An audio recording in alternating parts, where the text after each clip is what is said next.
Former MP George Galloway has actively campaigned against the occupations of Iraq and Afghanistan. Let's find out his view on Libya then. He's here with me in the studio. George Galloway, welcome. Thanks. David Cameron has said that there's a moral case for action. He says that we have a duty to stop a humanitarian crisis from unfolding. Do you agree with him? Well, it's the double standards that get me. There's more people being gunned down, innocent protesters, in Yemen, for example. And no one would dream of invading or imposing a no-fly zone on Yemen because Yemen doesn't have oil. It's so transparently an attempt to protect British companies and other Western companies' massive investments in Libya that it is discredited in the Arab world. I saw your package saying there are Arab representatives at this meeting. Who are these Arab representatives? They can't even name themselves or the countries that they come from. But we know that the Arab League came out publicly and backed the UN resolution. But the Arab League is a collection of dictatorships. So we shouldn't be dealing with Arab nations, is what you're saying? No, but don't pray them in aid of an operation that's supposed to be standing up for human rights and democracy. The Arab League, without exception, is a collection of puppet presidents, corrupt kings, every one of them a dictator, every one of them now currently shooting their own people who are demonstrating for Well, that's democracy. right, but what's the alternative? Do we stand by and watch Colonel we are Gaddafi standing killing by, his people? But we are standing by we're preparing watching... to attack. We're standing by watching the Yemen president killing his people. We're standing by watching the Bahrain king killing his people. So what's the difference between them and Libya? Everyone watching this knows the difference is a dirty little three-letter word called oil. So let's not pretend it's about anything... But Libya only produces 2% of the world's oil. It's not a big deal. BP has £15 billion worth of investments, £billion worth of investments in Libya. So don't pretend it's not a big deal. The truth is that we're not intervening in these other revolutions, but we are intervening in this for our own selfish interests. Now, that has two consequences. First of all, it generates more hatred and enmity against us around the world, and we will see that, believe me.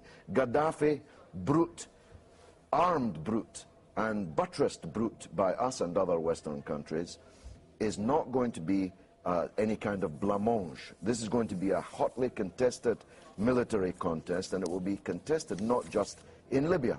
We're generating hatred for ourselves, terrorism, terrorist attacks all over the world against our interests. Why? For the oil companies? So you think that will happen? Because Definitely. we have had threats from a Gaddafi spokesman this morning. Gaddafi has a long record. He has a long record of being involved in international terrorism. Everybody should try to remember that. He has a long record of funding terrorist organizations, and he'll do it again. Another reason to intervene in the country, some would say. But he'd only be doing it because we're attacking him. Mr. Blair and his grisly embrace of Gaddafi in the desert, which I hope people will endlessly replay in their minds. Some of us said that this would come to this, and it has. He brought Gaddafi in from the cold, didn't he? So Gaddafi was now just another Arab dictator.